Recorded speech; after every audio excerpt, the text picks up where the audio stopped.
Gazette du Togo, une vision sur l'actualité togolaise et sur le monde. Messieurs, dames, bienvenue dans Actu Débat sur la 97.1. Actu Débat reçoit pour vous ce matin Ildefonse Akpaki, directeur de publication du journal en ligne La Gazette du Togo.com. Eh bien, Ildefonse Akpaki, bonjour. Bonjour Elie et bonjour à tous les auditeurs et auditrices de Métropolis. Merci de toujours accepter débattre des grands sujets de l'actualité sociopolitique du pays. Avec nous, rejoint au studio Jean-Hélène par le confrère Issifou Kenanou, qui est directeur de publication du journal L'Estrade. Issifou Kenanou, bonjour. Bonjour Elie Goka, bonjour donc à tous les auditeurs et toutes les auditrices de Métropolis FM. Merci. Eh bien, Ildefonse Akpaki, la presse en parle abondamment, a fait des trucages de notes à la faculté des sciences de la santé à l'université de Lomé. Cette affaire qui occasionne ou qui aujourd'hui donne des conséquences graves pour ce qui concerne des mouvements d'humeur dans le secteur sanitaire au Togo. Je suis de ceux qui ont été surpris hier nuit quand nous avions appris que la garde à vue du professeur Iou Majesté a été levée et que nos deux petits frères et sœurs, mademoiselle Tameklu et Yann Cédric Dosset, ont été relâchés. Je dois rendre grâce à Dieu pour la relaxe de ces otages. Moi, je les appelle otages comme un confrère l'a titré. N'est-ce pas trop dire? Non, ce sont des otages à partir du moment où, là où les procédures qui ont conduit à les maintenir dans les geôles du SRI, et pour ne pas dire de la gendarmerie, n'ont pas été respectées à la lettre. Et aujourd'hui, je rends grâce parce que c'est un chemin de non-retour. De non-retour parce que il y a eu des citoyens qui ont été arrêtés, qui jusque-là ont été considérés comme des présumés auteurs dans un acte donné, pour ne pas citer l'incendie des marchés du Togo, et qui malheureusement ne sont plus revenus, qui ont passé de vie à trépas. Je parle aujourd'hui tout en m'inclinant devant la mémoire de Étienne Yakano. Aujourd'hui, vous avez vu ce qui s'est passé lorsqu'il a été maintenu à la garde à vue, la crise de M. Iou. C'est-à-dire que, également, ce monsieur allait sur ce chemin de non-retour. Voilà pourquoi je dis, rendons grâce à Dieu, parce que aujourd'hui, la garde à vue a été levée. Aujourd'hui, nos frères et sœurs sont rentrés à la maison. Mais la grande question est de savoir, est-ce que jusqu'à cette étape-là, connaissant très bien les procédures, est-ce qu'il était normal qu'on fasse intervenir le service de renseignement et d'investigation dans une affaire académique? Vous pensez que ça viole la franchise universitaire? Non, ce n'est pas que je pense, mais je dis, j'affirme que non seulement ça viole les franchises universitaires, parce qu'au problème académique, il faut des solutions académiques. Vous savez, dans le passé, il y a eu ces genres de problèmes. Jamais on a entendu l'intervention du SRI.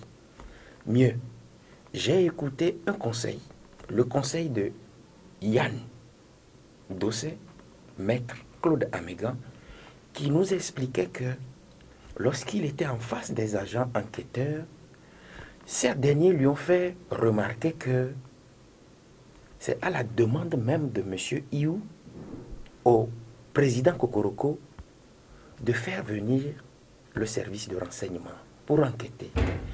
En retour, le président Kokoroko a saisi par courrier lui aussi le SRI. Le bon sens aurait voulu que lorsque le conseil de Yann Dosset, maître Claude, a demandé en tant que conseil, qu'on prouve la véracité des faits, on a cherché en vain la correspondance de M. Iou qui demandait. Mais on a pu retrouver la correspondance du professeur Kokoroko. Mieux, la loi dit, le président de l'université n'a pas qualité à requérir les services du service de renseignement et d'investigation qui, selon ses prérogatives, relève du parquet, autrement dit, du procureur de la République.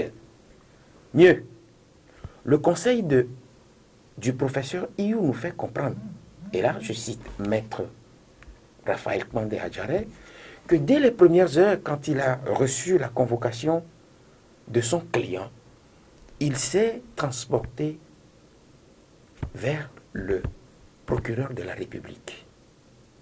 À notre grand étonnement, le procureur dit, et moi aussi je le dis ici haut et fort, qu'il n'était pas au courant.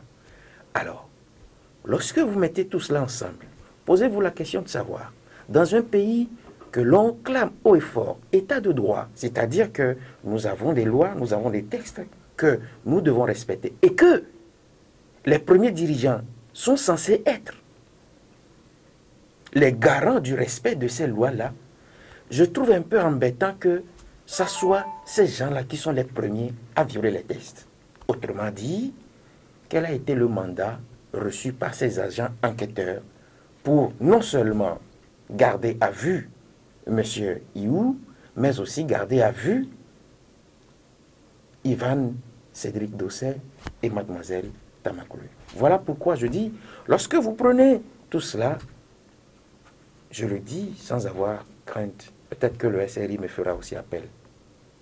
Ce sont des otages.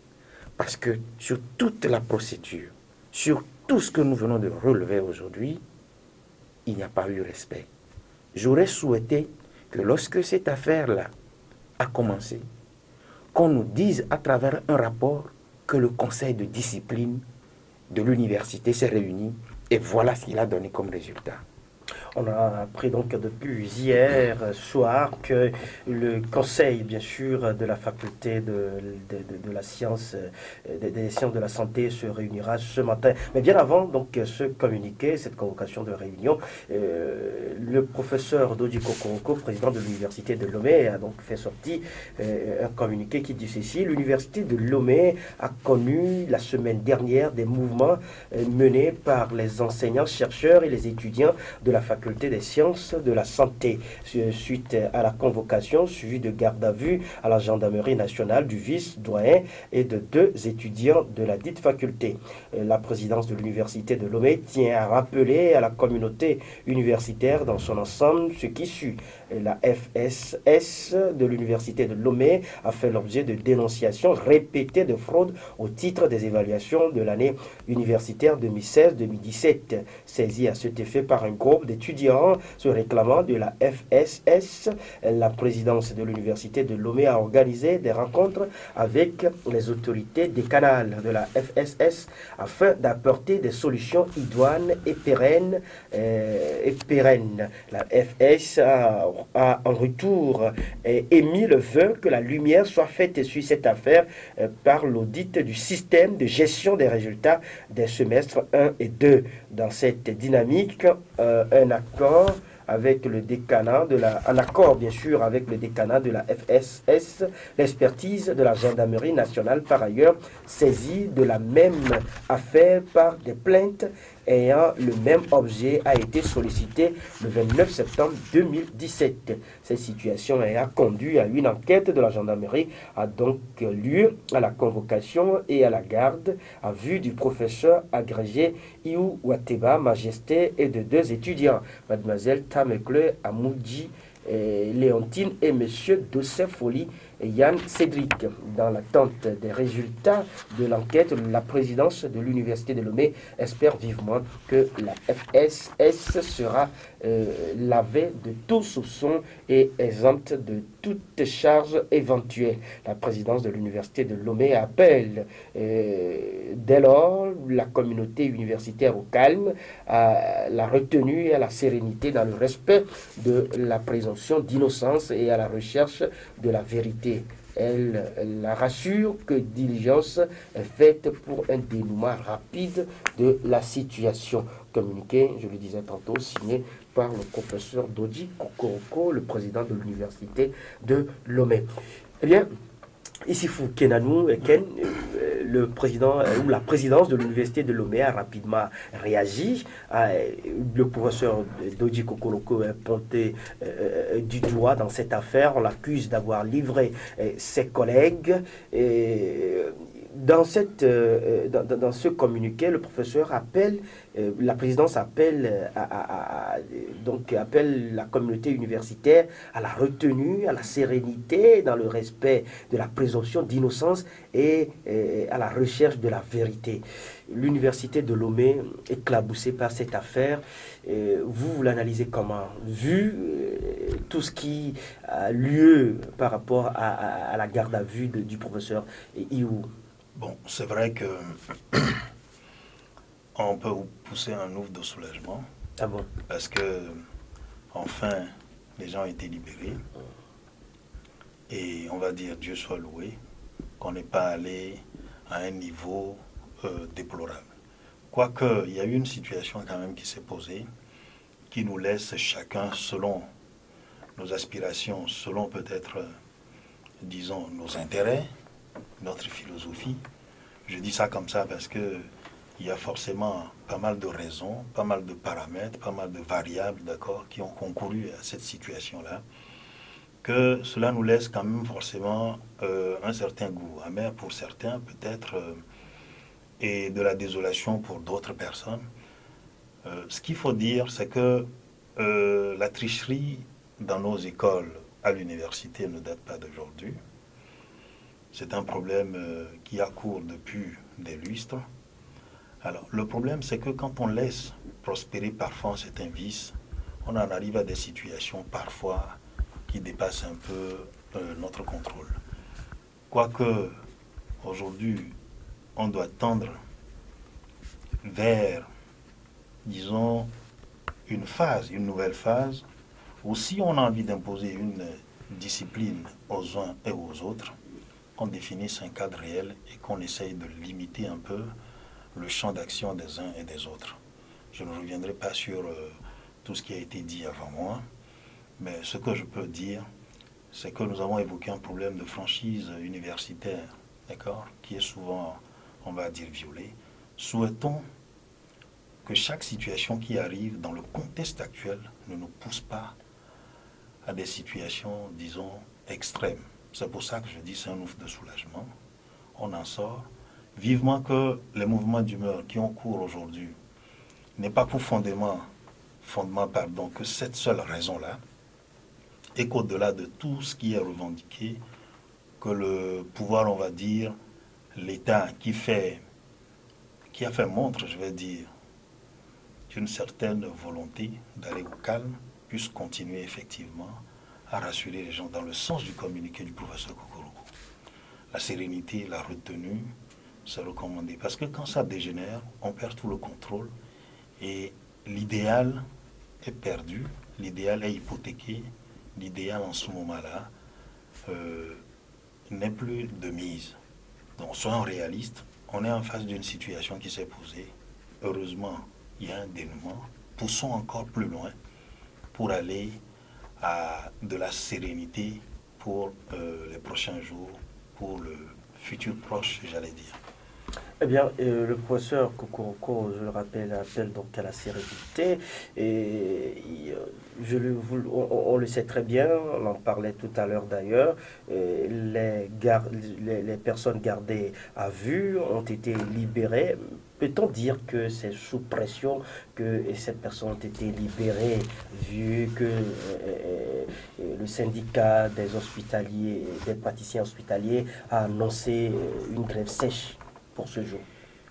Et je voudrais, avant de répondre beaucoup plus portement à votre question, revenir sur un certain nombre de faits partant de l'analyse du confrère à côté, qui, tout à l'heure, quand il parlait, il dit, quand on laisse prospérer certains vices ou certaines... ce n'est pas bon. J'ai vu depuis un moment comment, quand c'est nous, on fait 5 mètres plats pour mettre la main sur les gens. Quand vous parlez de nous, c'est qui? Non, je parle. Et il est admis qu'on puisse parler aussi en parabole, parce que c'est un héritage. Et donc, que les oreilles qui veulent entendre et comprendre, entendent et comprennent. Quand c'est nous, on fait 100 mètres plats pour mettre la main sur les gens. Mais quand c'est eux, pas même un seul petit pas. Mais des fois, ça Paki, c'est l'affaire de tricherie à l'université de Lomé, c'est une affaire récurrente. De tout temps, les étudiants se sont plaints de ces trucages de notes, de ce favoritisme. Vous parlez de notes. Vous savez que cette affaire a fait secouer l'État. Vous le savez? Vous avez vu tout à l'heure, vous en avez fait allusion. Par rapport à la grève. Par rapport à la grève. Donc ce qui veut dire que cela relève aujourd'hui d'une affaire d'État. Simple tricherie. Alors, parlons aujourd'hui de ces gros bonnets qui sont proches du pouvoir togolais, qui détournent des milliards. Mais ici, on parle de la formation des étudiants et qui vont devenir des médecins et traiter de la vie des personnes. Est-ce que nous sommes sur le même terrain? Lorsque la tricherie est un vol, et moi, on m'a appris qu'un voleur est un assassin, j'ai pu relever dans mon éducation, ce que j'ai reçu comme éducation, ces 2 faits. Je condamne la tricherie, mais je demande que pour rétablir les choses dans les faits, il faut respecter à la lettre les textes. C'est ce que je dis. Aux problèmes académiques, des solutions académiques.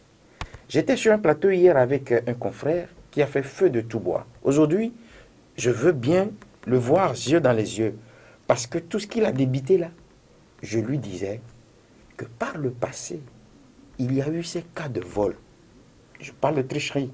Comment est-on arrivé à gérer ces cas-là pour qu'il n'y ait pas intrusion du service de renseignement? Parce que quand vous partez du service de renseignement, nous sommes aujourd'hui en droit de demander si tous ceux qui sont gardés à vue depuis un moment ont voulu attenter à la vie de l'État.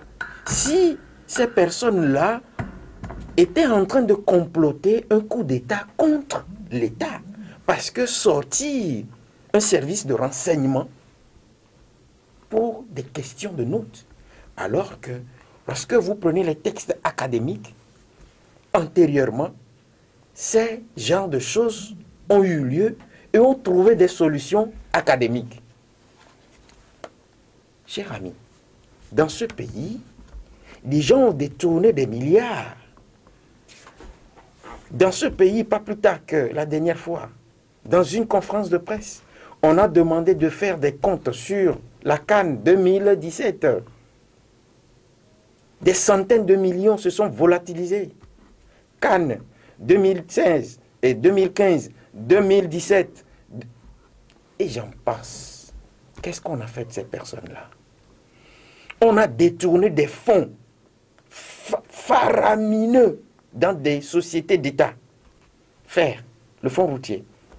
On a non seulement congédié des gens, c'est-à-dire que la société a fait faillite. Aujourd'hui, on n'est pas arrivé à situer les responsabilités, mais les gens continuent allègrement. On nous a annoncé, pas plus tard, quelques mois, que la CET a fait... On a fait détourner plus d'une 40aine de milliards à la CET. On n'a pas mis à contribution le service de renseignement. Excusez-moi, c'est parce que c'est des faits qui sont proches de la tricherie et du vol. Alors, dans ce cas, la tricherie et le vol ne sont pas simples. Je suis heureux que mon confrère Akpaki le dit si bien, Oui, qu'il condamne le vol, parce qu'on lui a appris que la tricherie et le vol, c'est de l'assassinat. Je suis parfaitement d'accord. Et je rappelle que je suis le confrère Kenanoui Sifono, le confrère d'à côté. Ah oui. Ce que je voudrais... C'est parce que le nom m'a échappé. Non, je comprends, c'est pour ça que je te le rappelle. Ici fou. Oui, voilà. Ce que je voudrais dire, je l'ai dit tout à l'heure, on a besoin de venir, c'est-à-dire que, je ne sais pas, triturer dans le même, on va dire, on est sur un palier, on l'a quitté. Où est-ce que nous voulons aller? Moi, dans ma philosophie, en tant que leader d'opinion, nous avons un vécu, un recul politique très, très, très chargé au Togo. Si aujourd'hui, il faut s'arrêter, disons-nous, bon d'accord, voilà ce qui s'est passé derrière, nous nous arrêtons. Si on peut retourner pour corriger le passé, tant mieux. Si on ne peut pas, c'est ce que j'ai dit tout à l'heure, si nous voulons imposer une nouvelle discipline, d'accord, à notre cher pays, à la nation que nous voulons construire, c'est de pouvoir réfléchir, faire en sorte que ceux qui détiennent les règnes, d'accord, du pouvoir, ceux qui décident pour ce pays, puissent définir un environnement, un cadre qui nous permette effectivement d'aller vers les vertus, d'aller vers la morale que nous avons perdue, et Akpaki le reconnaîtrait avec moi. Nous avons un échec collectif que nous devons assumer dans ce pays. Ce n'est pas, c'est-à-dire que forcément l'autre, mais c'est que à des degrés divers, nous avons à un moment donné failli. On a eu un processus démocratique qui a connu tellement de péripéties, mais quand vous faites le point, vous en arrivez à vous rendre compte que ce sont les mêmes problèmes. Ce sont les mêmes forces en présence, vous avez le même discours, vous avez, je ne sais pas, la même vision, si je peux l'appeler ainsi. Donc il faut aujourd'hui se dire, il y a une nouvelle génération qui est là, qui ne connaît pas forcément notre histoire, mais qui la vit par rapport aux exigences du monde actuel. Cette génération, qu'en faisons-nous?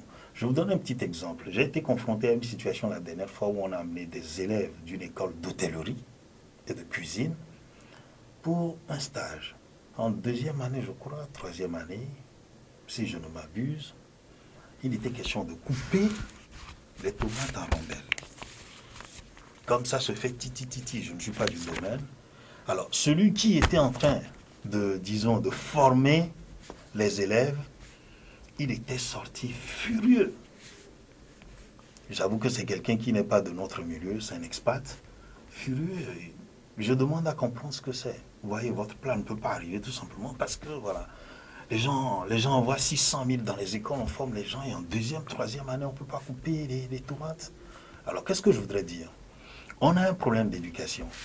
Et si en plus de cela, il faut que, dans la mauvaise éducation que nous recevons, il n'y ait que la tricherie qui débouche sur quoi? De la médiocrité. Et quand vous voyez un peu la société togolaise aujourd'hui, nous avons beaucoup d'insuffisances. Alors, est-ce qu'il faut toujours regarder dans le rétroviseur? Ça dépend de qui nous sommes et de ce que nous voulons. Si on veut avancer, où est-ce que nous voulons aller? Moi, je me prononce clairement, je le dis souvent quand j'interviens, qu'il faut une nouvelle discipline. Et le cadre doit être établi pour ceux qui décident et ceux qui veulent aller vers la décision puissent accompagner. En quoi faisant? Comme on le fait souvent, quand c'est pas bon, on le dénonce. Quand c'est bon, on le reconnaît et on fait des propositions pour améliorer. C'est tout ce que nous pouvons faire. Et dans les écoles, dans les écoles, surtout dans le monde universitaire, on parle beaucoup plus de favoritisme. Et dans les facultés comme celle de médecine est devenue aujourd'hui faculté des sciences de la santé. Et également dans la faculté de droit, on parle du favoritisme, on parle du fait que... c'est dans tous les domaines. Oui, dans tous les domaines, mais dans ces domaines où on forme des cadres, des élites de demain, des cadres de demain... C'est là où c'est dommage, c'est pour ça que je dis, vous voyez la société togolaise aujourd'hui, vous voyez, c'est la médiocrité qui est prônée. La source de ce que nous sommes en train de dire là, de constater là, vient de ça justement. Ou dans les écoles aujourd'hui, on va jouer au favoritisme. Vous voyez, dans l'administration, c'est le népotisme qui domine. C'est pour ça que je dis, au départ, quelle société on avait voulu proposer? Quel modèle de société? Mais bien sûr. Alors, si on n'en a aucun aujourd'hui et qu'on se retrouve, c'est-à-dire que dans, je ne sais pas, dans une situation à variable que je ne peux pas quantifier, ben il faut qu'on se dise, bon, ben arrêtons, nous définissons un modèle. Moi, je le dis souvent quand j'interviens. Il faut innover, il faut proposer. Vous savez, l'exercice que nous sommes en train de faire ce matin, il est délicat et difficile pour nous, leaders d'opinion. Surtout que les faits s'entremêlent. Mais voilà. Difficile de comprendre exactement. Voilà, et que parfois, même les esprits lucides au Togo ont fini par être désaxés par la vérité des faits, par l'allure que prennent un peu, c'est-à-dire que ce que nous vivons. Eh bien, Ildefonse Akpaki, quand vous rentrez dans certaines facultés, à l'université de Lomé par exemple, à la faculté des sciences de la santé ou à la faculté de droit, il y a une formule qui circule qui dit si votre papa n'est pas médecin, vous ne pouvez pas devenir médecin, quand votre papa n'est pas grand juriste ou avocat, vous ne pouvez pas devenir grand juriste ou avocat. Cela reste un peu difficile à comprendre quand des esprits s'échauffent contre du favoritisme. Alors, je voudrais que le confrère ici fou comprenne que son nom avait échappé entre-temps. Voilà pourquoi j'ai dit... C'est bon, mon cher Akpaki. Et donc, il faut qu'il le comprenne. Ce que vous dites, je peux ajouter, quand votre papa n'est pas officier, vous ne pouvez pas être médecin. Voilà donc pourquoi Ken dit que c'est un problème d'ordre général. Alors, je suis d'accord avec lui. Mais encore que j'ai retenu de son développement beaucoup de choses. Notamment. Lorsqu'il fait la remarque de ce que notre société court vers la faillite, ceux qui doivent réparer, est-ce qu'ils comprennent aujourd'hui qu'ils sont de mauvais exemples? Parce que tout doit partir de quelque part. Si vous ne reconnaissez pas que le meurtre est une chose condamnable, et qu'aujourd'hui, ceux qui doivent protéger, ce sont eux qui tuent. Alors, parce qu'ils sont les premiers responsables, comment on peut arriver à circonscrire l'assassinat, à éviter que des innocents ne perdent la vie? Un exemple, parmi tant d'autres. Lorsqu'on me dit que, et là, je suis encore dans le domaine là, militaire, je peux dire, où des concours se font, des jeunes sont reçus, un exemple pour le Saint-Cyr, et c'est d'autres qui prennent leur place. Vous avez les preuves?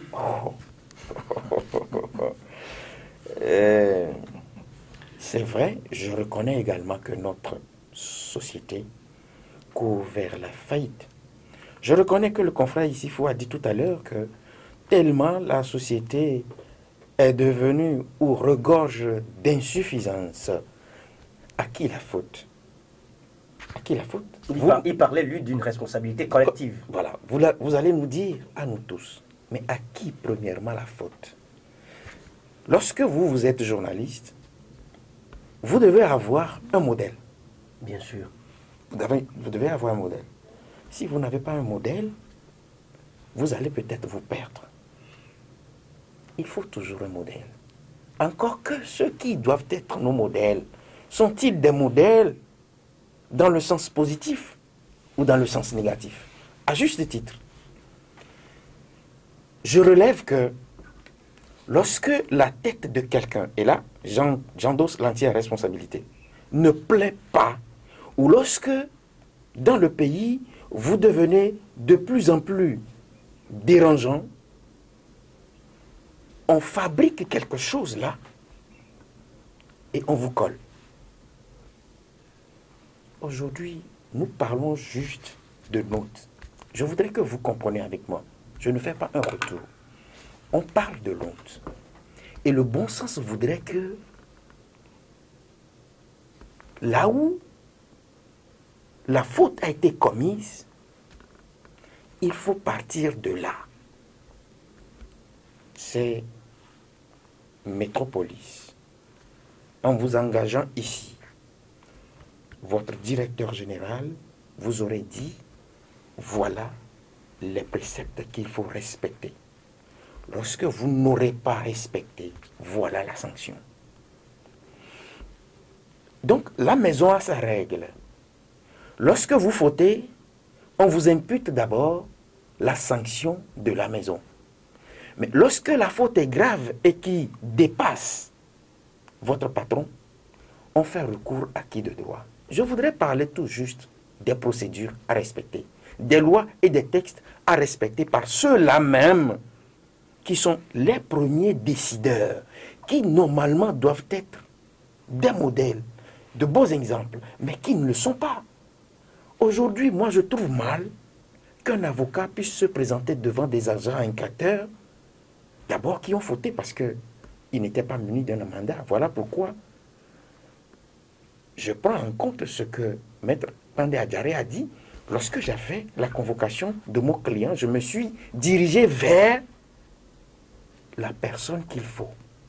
Et elle m'a fait savoir que ce n'est pas ça. Je ne suis pas au courant. C'est de ça qu'il s'agit.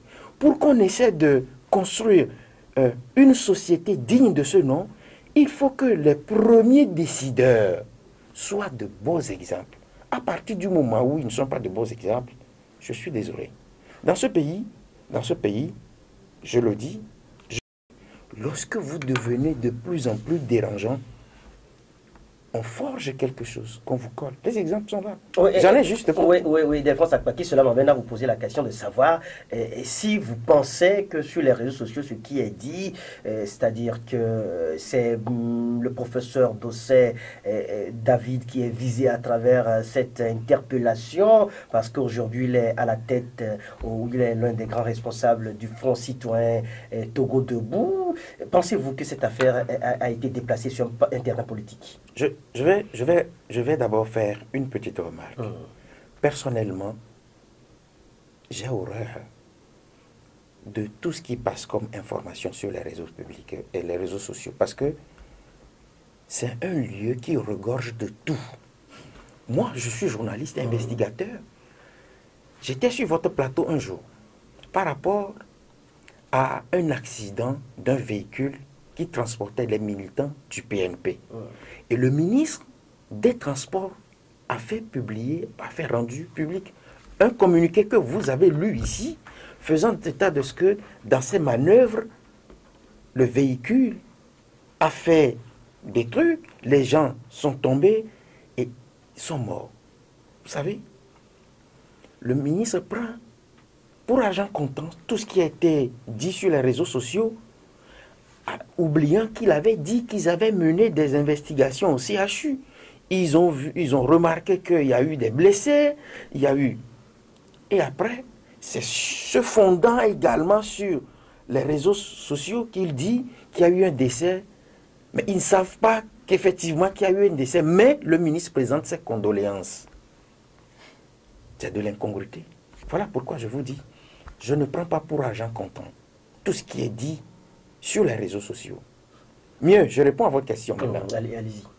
Vous savez, moi, je savais que le professeur David avait ou aurait des problèmes. Ah bon? Oui, moi je savais. Sa prise de position, je l'ai écouté la dernière fois lors du colloque international interdisciplinaire qu'il a organisé en faisant venir des gens, des personnalités pas possibles, qui ont essayé de parler du cas togolais en relevant un certain nombre de manquements. Ça a provoqué du tollé. Mais je savais qu'il y aurait un problème parce que le professeur David ne mâche pas ses mots. Dans son calme olympien, ils disent qu'il assure la conscience. Et ce qui aujourd'hui peut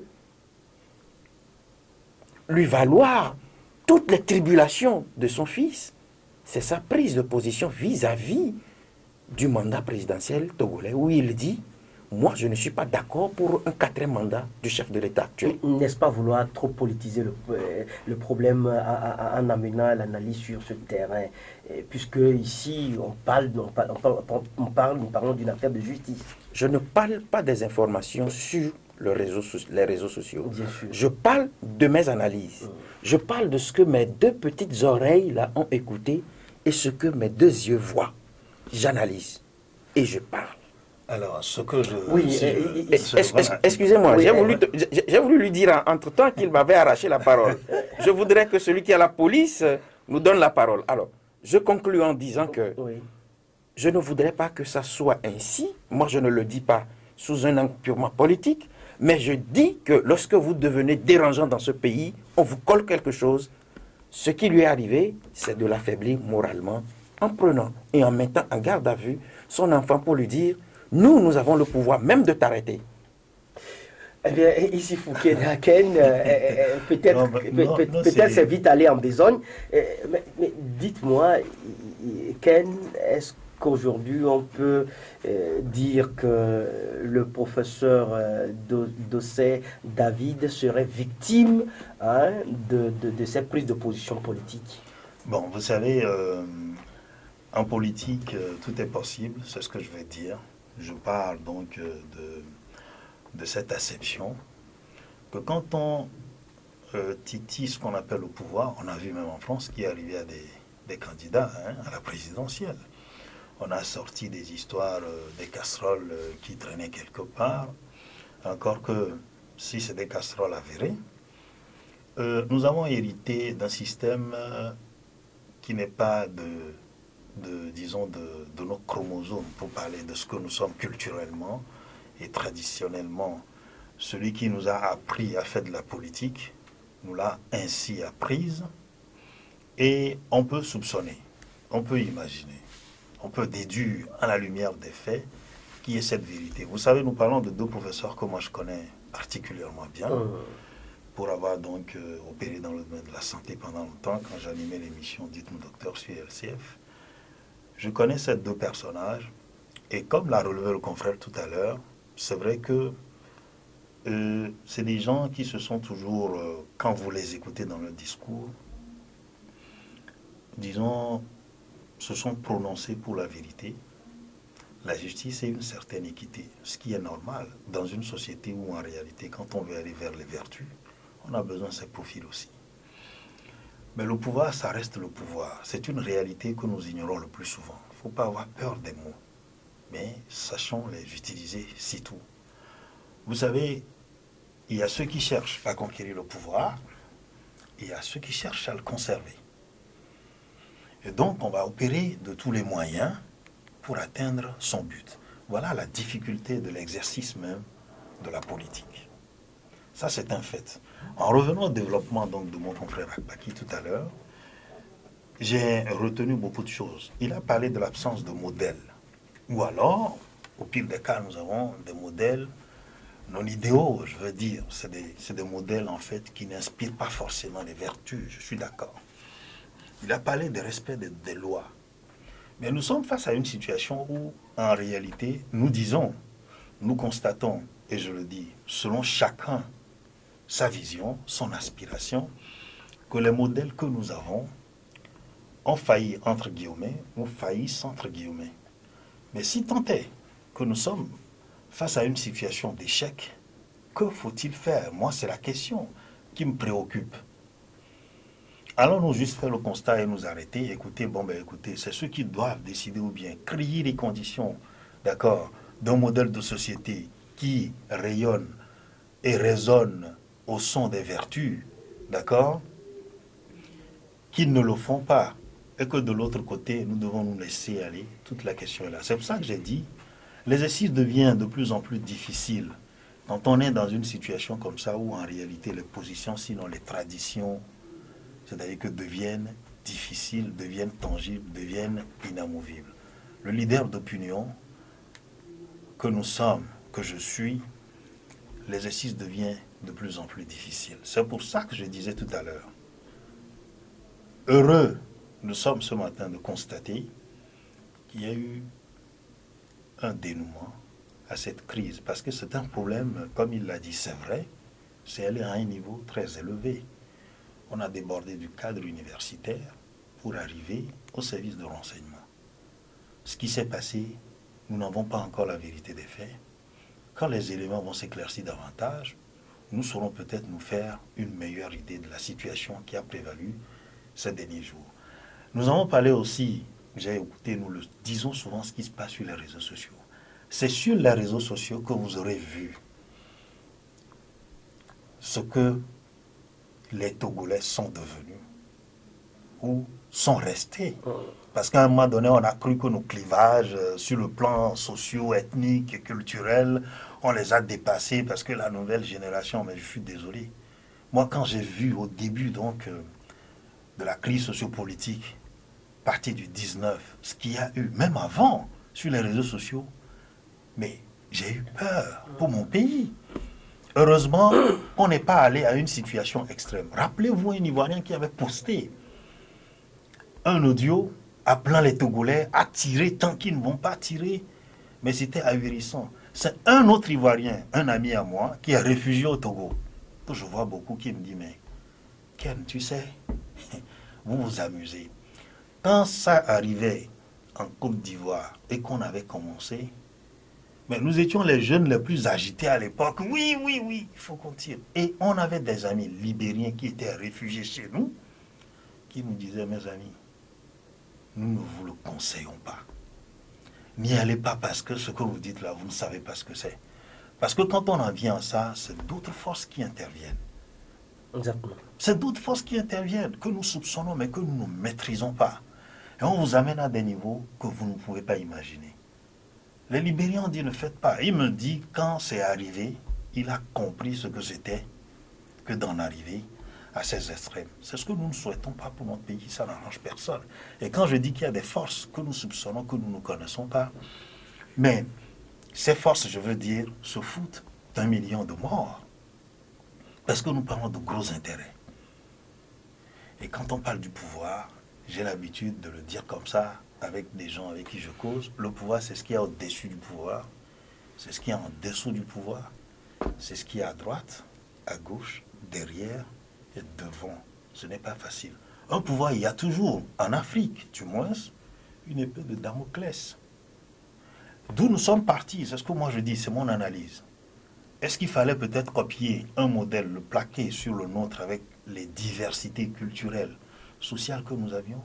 Je le disais sur un plateau la dernière fois, il y a tellement de disparités, tellement de variables au Togo, que c'est difficile de dire que je possède la vérité. Eh bien, ici, faut Kenanou, cette affaire de trucage de notes à la faculté des sciences de la santé, qui a conduit donc à la garde à vue du professeur Majesté Iou et de 2 étudiants de la même faculté, a amené donc à des mouvements d'humeur qui ont commencé ce matin. Le Saint-Fort a décidé donc de la fermeture des hôpitaux dès ce matin. Beaucoup se demandent si cette affaire devait conduire à ces mouvements d'humeur. Ildefonse Akpaki. Je crois que déjà le vendredi, lorsque, le mardi déjà, lorsque le professeur Iou a reçu la convocation et a été interpellé Et gardé, les remous au niveau même du monde universitaire ont commencé. Et le pic, c'était le vendredi. Et moi, déjà le vendredi, le mouvement qu'il y a eu, que je qualifie de mouvement de solidarité, m'a donné une idée sur ce qui allait se passer dans les jours à venir. Voilà pourquoi je ne suis pas surpris de cette décision. Ou des décisions qui ont été prises hier par le Symphote. Mais au demeurant, je me pose la question de savoir si on devait aller jusque-là. Puisque l'autre question qu'on se pose est celle de savoir qui est le grand perdant de cette décision. Le grand perdant, pour ne pas trop polémiquer, c'est le peuple. Voilà. C'est le peuple, malheureusement le peuple, toujours le peuple. Mais, je reviens encore. Est-ce qu'on pouvait arriver à ce niveau-là si déjà les textes au niveau même de l'université ont prévu le règlement de ce genre de choses? Est-ce qu'on pouvait en arriver? Mais j'ai eu chaud au cœur le vendredi soir quand j'étais à l'université, parce que le sitting a commencé dans la matinée. Et le moratoire, c'est qu'à partir de 16 heures, si on ne libérait pas le professeur Iou, nous, ce sont les enseignants et les étudiants, marcher sur la présidence de l'université. Mais je crois qu'à un moment donné, ça a fait tic dans la tête de certains enseignants qui se sont regroupés, qui ont constitué une délégation pour aller voir le président Kokoroko. Alors, dans la restitution des échanges, j'ai pu comprendre une phrase qui m'a fait sourire et qui a fait sourire plus d'un. Cette délégation qui est allée, qui était composée justement du professeur Ouala, et qui visiblement était le porte-parole parce que c'est lui qui a fait la restitution, et dans sa restitution, les professeurs disaient: nous avons fait savoir au président qu'en interne, on pouvait régler le problème. Mais que c'est un peu bizarre que ce problème qui avait débuté d'ailleurs dans les années académiques 2016-2017. Depuis septembre 2017. Alors, qui avait trouvé déjà une solution parce que le même service de renseignement avait été mis à contribution par le décanat. Et le rapport, c'est que ils ont investigué, ils n'ont rien trouvé. Ils ont présenté des excuses. Et aujourd'hui, on attend un rapport général du service de renseignement qui n'est jamais arrivé. Et quand les professeurs ont fait allusion à cette démarche-là, et ont dit, si par le passé ça a trouvé des solutions, et qu'aujourd'hui on se rend compte que malgré tout cela, un des nôtres est gardé dans les mailles de la gendarmerie, Monsieur le Président, nous vous disons que des problèmes académiques, si tel ne doit pas être le cas, nous allons marcher sur votre présidence. Mais qu'on était éberlué d'entendre que le porte-parole nous dise que le président Kokoroko a dit, je cite, « Je vais vous faire gazer ». C'était surprenant et il faut comprendre et voir l'état de ces enseignants-là qui étaient revenus. Donc, ce qui s'est passé hier au CHU, même si aujourd'hui, certaines sommités de l'État nous ont dit, nous ne nous soignons pas au Togo, et que je dis tout à l'heure que celui qui perd le lourd tribut, c'est le peuple, je me dis, en face de cette situation, est-ce qu'il fallait aller jusque-là? C'est la grande question. Si aujourd'hui on disait que les textes ont été respectés à la lettre et que, en dehors de tout ce que l'université dit, on n'a pas pu trouver des solutions idoines comme les textes le disent et qu'on l'a transposé au service de renseignement, qui peut avoir le courage de décrier cet état de fait? En tout cas, moi, je ne suis pas aussi névrosé. Et je ne saurais l'être quand la loi, quand les textes ne sont pas respectés. Je ne suis pas d'accord. Issoufou Ken, le serment d'Hippocrate dit au moment d'être admis à exercer la médecine, je promets et je jure d'être fidèle aux lois de l'honneur et de la probité. Mon premier souci sera de rétablir, de préserver ou de promouvoir la santé dans tous ses éléments physiques et mentaux, individuels et sociaux. Je respecterai toutes les personnes, leur autonomie et leur volonté, sans aucune discrimination selon leur état ou leurs conditions. J'interviendrai pour les protéger si elles sont affaiblies, vulnérables ou menacées dans leur intégrité ou leur dignité. Même sous la contrainte, je ne ferai pas usage de mes connaissances contre des lois de l'humanité. J'informerai les patients des décisions envisagées, de leurs raisons et de leurs conséquences. Je ne tromperai jamais leur confiance et n'exploiterai pas le pouvoir hérité des circonstances pour forcer les consciences. Je donnerai mes soins à l'indigent et à quiconque me les demandera. Je ne me laisserai pas influencer par la soif du gain ou la recherche de la gloire. Admis dans l'intimité des personnes, je tairai les secrets qui me seront confiés. Reçu à l'intérieur des maisons, je respecterai les secrets des foyers et ma conduite ne servira pas à corrompre les mœurs. Je ferai tout pour soulager les souffrances. Je ne prolongerai pas abusivement les agonies. Je ne provoquerai jamais la mort délibérément. Je préserverai l'indépendance nécessaire à l'accomplissement de ma mission. Je n'entreprendrai rien qui dépasse mes compétences. Je les entretiendrai et les perfectionnerai pour assurer au mieux les services qui me seront demandés. J'apporterai mon aide à mes confrères ainsi qu'à leurs familles dans l'adversité. Que les hommes et mes frères et mes confrères plutôt m'accordent leur estime si je suis fidèle à mes promesses. Que je sois déshonoré et méprisé si j'y manque. Voilà ce qui fonde la noblesse du travail des praticiens hospitaliers. Et tout est art. Tout est beau. Tout est art, tout est beau dans ce que l'être humain accompli, parce qu'en réalité, nous ne sommes qu'une projection de celui-là même qui a conçu la nature. Vous voyez toute l'éthique qui entoure donc la pratique, on va dire, médicale. Mais ma question à vous,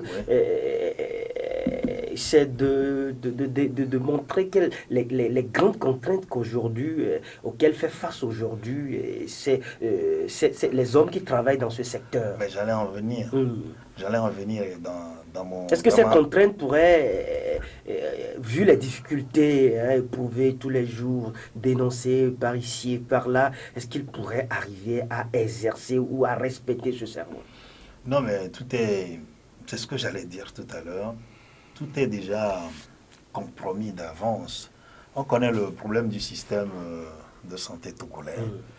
Je le connais que si bien. Vous êtes d'ailleurs un journaliste spécialisé de la santé. Voilà, j'ai animé et contribué beaucoup à l'organisation des premières nuits de la santé au Togo. Et j'avais fait des reportages pour démontrer certains pans de notre hôpital de référence, qu'est le centre hospitalier Sylvanus Olympio, où dans les images, vous pouviez voir les lits sur lesquels nos mamans vont accoucher, ont un grand trou au milieu, où vous allez par exemple au service des urgences, où les attelles qui sont posées pour aider les premiers malades étaient en carton. C'est des éléments, c'est des images qui sont difficiles à supporter, que moi j'ai vécu pendant 6 ans. Je vis toujours d'ailleurs parce que je suis dans les hôpitaux tout le temps, je continue mon travail. Quand vous arrivez, vous vous rendez compte de ces conditions-là où j'ai vu des professeurs de médecine sortir de l'argent de leur propre poche pour payer, d'accord, ce qu'on appelle les consommables pour les premiers soins aux malades. Quand vous voyez aussi l'état de délabrement dans lequel se trouvent certains services, vous vous demandez où en est-on. Nous le disions tout à l'heure, c'est le peuple qui paie le lourd tribut. Et dans mon intervention, j'ai dit, le mouvement qui a cours en ce moment, j'espère que la raison fondamentale n'est pas forcément l'incident qui s'est produit, donc l'interpellation de ces 2 médecins. Le problème du système de santé, vous l'avez vu, jusqu'à ce que ce ministère, à un moment donné, a cessé d'exister pendant quelques années. Et c'est le Premier ministre qui en avait la charge. ça voudrait dire que c'est un problème très très très lourd. Au départ, vous arrivez au CHU quelques années plus tôt, vous avez les consommables qu'on pouvait vous donner comme ça. On est passé de cette étape, on est arrivé dans les années 90 et tout ce qui a suivi après, où vous payez les médicaments, on vous fait payer des médicaments que vous n'utilisez pas, qu'on revend à un malade qui arrive. Alors, ce système-là, je crois qu'il est à refondre totalement. Et le médecin que vous voyez, je connais un petit centre hospitalier dans mon quartier où le seul infirmier qui fait la garde dessert 4 salles. Et il est seul la nuit pour faire la garde. Ça voudrait dire qu'on a des problèmes infrastructurels, on a des problèmes de formation, on a des problèmes donc de ressources humaines. Et ensuite, les problèmes de financement. Le budget qui est alloué à la santé, quoi qu'il est petit, regardez le système, le ministère de la Santé reçoit beaucoup d'appui. Je vais vous dire quelque chose, et ça c'est un dossier que nous sommes en train de préparer. Vous allez aujourd'hui, les ARV qu'on donne aux malades arrivent en quantité insuffisante. Je crois savoir en ce moment, et ça, je suis à l'étape d'hypothèse, que le vaccin contre la polio est en rupture en ce moment. Ah bon. Voilà. Et ça interpelle à la responsabilité des uns et des autres. Je le disais, quand vous faites le tour de tous ces problèmes-là, vous arrivez à une résultante. Il y a la question de l'échec collectif qui est toujours là. Donc, arrêtons-nous, je le dis, c'est très important qu'on puisse remettre tout à zéro, si on peut le faire, ou créer des conditions pour aller vers un monde meilleur dans tous les domaines. Le système de santé togolais, c'est le système, on va dire, le département peut-être le plus malade. Eh bien, Ildefonse Akpaki, on se plaint très souvent des conditions de travail de ces praticiens hospitaliers. Au même moment, d'aucuns dénoncent quand même des magouilles de ces praticiens. Quand on apprend que certains praticiens revendent des médicaments ou envoient des malades, des patients dans leur propre clinique. Voilà tout ce qu'on leur reproche aussi. Alors, je voudrais compléter très rapidement. Je voudrais compléter d'abord l'argumentaire du confrère Issifou en lui disant que lors de la commémoration du 2e anniversaire de la Gazette du Togo, j'avais eu l'insigne honneur d'inviter le professeur David et le docteur Gilbert Cholingan. Dans leur exposé sur le CHU Tocoin, sur la santé en général, il a dit quelque chose que je voudrais compléter. Alors, c'est le professeur David qui disait, lorsque vous prenez le cas des Sidéens, il dit, comme vous l'avez dit tout à l'heure, pour les soutenir, il faut qu'ils soient à même de venir se servir des ARV. Mais nous étions tous éberlués quand il nous disait qu'il n'y en a plus au Togo. C'est-à-dire que c'est... Et ça fait des mois que c'est en rupture. Pourquoi? Pour le moment, je n'en sais rien du tout. Voilà le complément d'éléments. Vous me posez la question de savoir... répétez s'il vous plaît. C'est-à-dire, au même moment où tout le monde se plaint du fait que les conditions de travail des praticiens hospitaliers n'est pas du tout confortable. Si Alphonse le Ildefonse. permet, Oui, Ildefonse, si tu le permets, juste un petit élément. Rapidement. Alors moi, ce que je disais, c'est vrai que les ARV, je ne dirais pas que c'est totalement en rupture, parce qu'il faut dire les choses telles que moi je les ai observées. Je sais que aujourd'hui, l'accès aux médicaments, quoique gratuit, reste un problème. Vous en avez, mais ça ne vient pas souvent, ou vous êtes obligé parfois d'attendre. Mais il y a quand même quelques flacons qu'on donne aux gens. C'est ce que je voulais rectifier dans ce que je disais à l'instant. Oui. Maintenant, je ne sais pas si à l'état actuel, voilà, il y a rupture, mais ce que moi je disais, c'était ça. Oui, moi je vous parle du 8 février, parce que durant l'exposé, c'est ce que les deux médecins ont dit. Donc c'est tout ce que j'ai voulu apporter. Eh bien, bonne nouvelle peut-être, c'est le journal Togo Matin qui a annoncé donc dans sa parution de ce jour, accès aux soins de santé de qualité, bientôt un hôpital de référence construit au Togo. Togo. Quelqu'un sur une plateforme a dit, je voudrais être Saint Thomas pour donc voir cet hôpital de référence. Eh bien, merci à vous, ici Fouquet Danou. Je rappelle que vous êtes donc le directeur de publication du journal L'Estrade, et également à vous, Idelphonse Akpaki, directeur de publication du journal en ligne La Gazette du Togo.com. Vous pouvez donc retrouver cette émission sur le site www.gazettedutogo.com. Merci également à vous tous qui nous avez suivis ici à Lomé par tout à l'heure. Merci à toute l'équipe de la rédaction. Au micro, Ali Klimgoka de Kanou, c'est bien moi. Au revoir et prenez très bien soin de vous. La vie est une chance, mieux une grâce. La Gazette du Togo, une vision sur l'actualité togolaise et sur le monde. Rejoignez-nous sur le www.lagazettedutogo.com ou sur nos comptes Facebook, Twitter et YouTube. Pour tout contact, écrivez à contact@lagazettedutogo.com ou appelez le 92 80 88 53. La Gazette du Togo, c'est l'information en continu.